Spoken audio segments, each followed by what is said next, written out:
ఒకసారి అది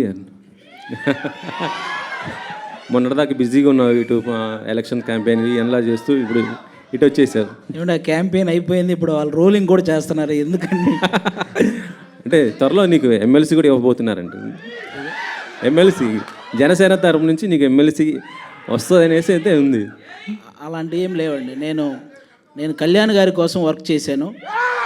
ఆయన బేసిక్గా ఆయన అంటే ఎంత ఇష్టం అంటే, ఆయన ఆనందంలో ఉన్నప్పుడు దూరం నుంచి చూడడం ఇష్టం, ఆయన బాధలో ఉంటే దగ్గరికి వెళ్ళి చూసుకోవడం ఇష్టం, అంతేనా? ఓకే. అయితే ఇప్పుడు అంటే ఈ ఎలక్షన్ టైంలో మొత్తం మనం చూస్తాం. కాకపోతే ఏంటంటే కొంత అల్లు అర్జున్ గారి పైన కొంత ట్రోల్స్ చేస్తున్నారు. అది పర్టికులర్ కొంత ఏరే వాళ్ళు సంబంధించి. మీరు కూర్చుంది అల్లు అర్జున్ గారి థియేటర్లో,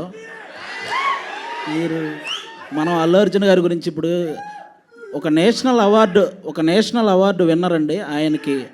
ఆయనకి మనం ఆయన మీద ఎవరైనా ట్రోల్ చేసే వాళ్ళకి నేను జనరల్గా చెప్తున్నాను, కళ్యాణ్ గారికి కానీ లేకపోతే మెగా ఫ్యామిలీ వాళ్ళకి కానీ ఎవరికి కూడా అలాంటి ఫీలింగ్ ఎప్పుడూ ఉండదు. వాళ్ళంతా ఎప్పుడూ ఒకటే. కాబట్టి ఒక నేషనల్ అవార్డు సాధించినటువంటి అల్లు అర్జున్ గారిని అలా కొంతమంది వాంటెడ్గా ట్రోల్ చేయటం కానీ, ఇలా కొన్ని థంబ్నెయిల్స్ పెట్టడం కానీ, ఇలాంటివి ఇక నుంచైనా ఆపేయాలని మనస్ఫూర్తిగా కోరుకుంటున్నానండి. అంతే, ఇంకా అంతకు. ఓకే.